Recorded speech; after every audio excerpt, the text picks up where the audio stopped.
Good morning students, English मलसून channel में आपका एक बार फिर से स्वागत है। यदि आपने मेरे इस चैनल को अभी तक सब्सक्राइब नहीं किया तो सबसे पहले आप मेरे इस चैनल को सब्सक्राइब करें ताकि मेरे लेटेस्ट वीडियो आपको टाइम पर मिलते रहें और साथ में बेल आइकन भी दबा दें। पिछली दो वीडियोस में हमने क्लास 8 की जो एनसीईआरटी की बुक है उसके 7 चैप्टर के कुछ हिस्सा डिस्कस कर ले। बाकी का जो बचा हुआ चैप्टर है वो हम इस वीडियो के अंदर कंटिन्यू करेंगे।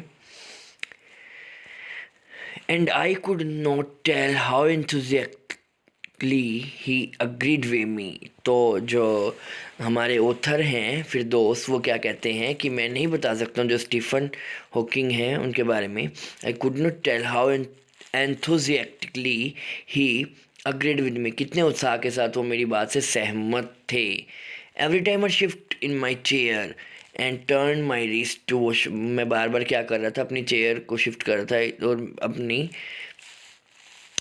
टर्नड माई रिस्ट, और मैं अपनी कलाई की तरफ देख रहा था। To watch the time, time देखने के लिए।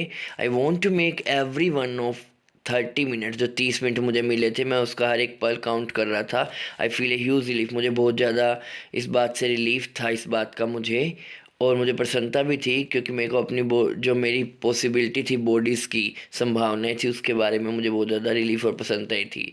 हाउ लिटल, मेरे लिए इतना ज़्यादा मैटर नहीं कर पा रहा था, करता था कि मैं चल नहीं सकता हूँ और खड़ा नहीं हो सकता हूँ, क्योंकि जो मैंने जब स्टीफन हॉकिंग को देखा तो वो तो उससे भी ज़्यादा डिसेबल थे, उससे भी ज़्यादा अपाहिज थे। तो जो वो अपने आप को देखता है तो उसको अपनी जो कमी है ना चल पाने ना खड़े होने पाने की, वो उसे कम लगने लगती है। तब जो ऑथर हैं फिर दोस्त वो क्या कहते हैं, टोल्ड ही, मैंने उससे कहा, how he had been an inspiration, वो मेरे लिए किस तरह एक प्रेरणा का स्रोत रहे हैं और दूसरे लोगों के लिए भी। डिड थॉट हेल्प हिम, क्या ये जो थॉट है, ये विचार मेरा जो था उनकी हेल्प।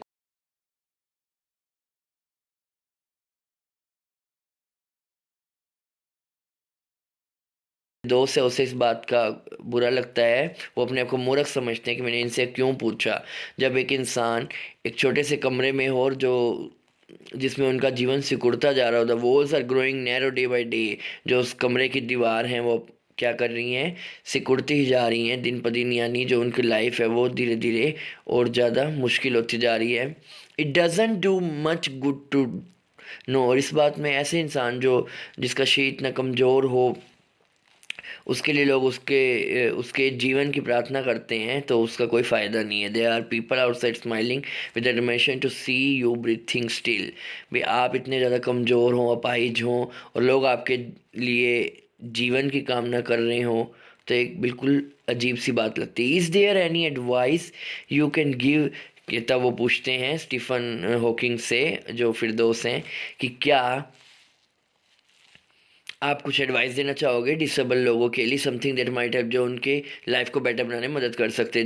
तो फिर वो क्या उत्तर देते हैं, they should concentrate on what they are good at, उन्हें वो चीज़ों पर कंसंट्रेट करना चाहिए जिस चीज़ों में वो अच्छे हैं, बजाय कि इस पे कि वो डिसेबल्स लोगों के द्वारा जो खेले जाने वाला ओलंपिक्स गेम है वो खेलें। उन पे टाइम वेस्ट ना करके वो जिन चीज़ों में वो अच्छे हैं उनकी तरफ ध्यान दें। I know what you mean, I remember the years, तो मैं जानता हूँ आप क्या कहना चाहते हैं, मुझे वो टाइम याद है। I'd spend trying to play a Spanish guitar, जब मैंने एक स्पेनिश गिटार बजाने की कोशिश की थी जो मुझसे भी बड़ा था, considerably larger than I was, and how gleefully, और बड़े गीफुली का मतलब होता है हैप्पीफुली, हैप्पीली आई हैड अनस्टिंग, तो मैं कितना खुश हुआ था जब मैंने क्या कर दिया था एक रात को उसकी जो अ, तार हैं वो तोड़ दी थी, उसको अनस्ट्रिंग्ड कर दिया था।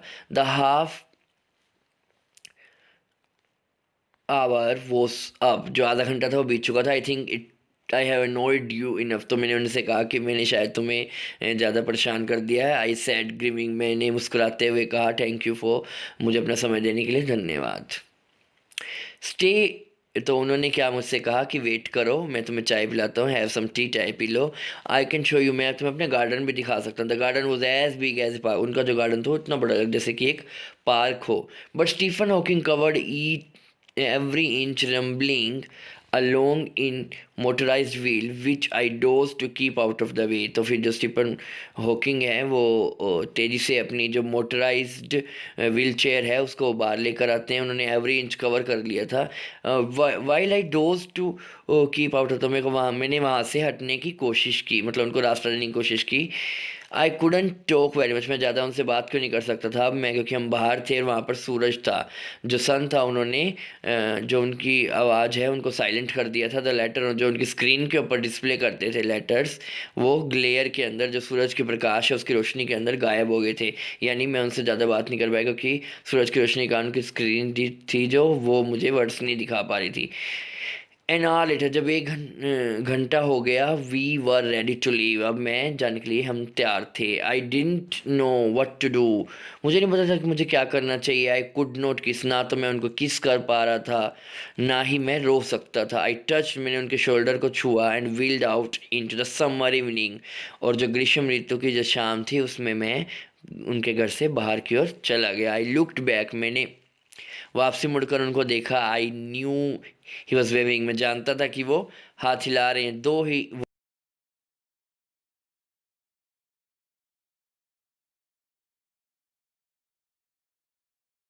मुझे अपने ही जो ब्रेवेस्ट सेल्फ है, अपनी ही जो बहादुरी है वो दिखाई देती थी।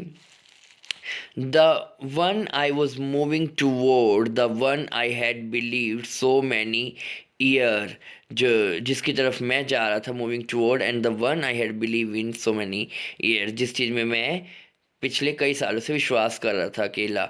I know that my journey was, और मैं अब जान गया था कि मेरी जो जर्नी है वो पूरी होगी, क्योंकि मैं उन्होंने वहाँ पर कैम्ब्रिज के अंदर उनसे मुलाकात की थी। फॉर नाउ, अब के लिए उनकी जो जर्नी है वो पूरी होगी थी। सो ये जो चैप्टर है वो फिरदौस कंग ने लिखा है। ये जो हमारे ऑथर हैं वो मुंबई से थे, और जो अब हैं प्रेजेंटली वो लंदन के अंदर रह रहे हैं, और जो इनकी अब एज है वो लगभग 60 साल के करीब है। आशा करता हूँ आपको मेरे द्वारा दिए गए इस चैप्टर का जो एक्सप्लेनेशन है वो समझ आ गया होगा।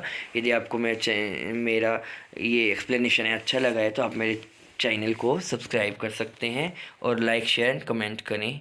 Thank you for watching the video.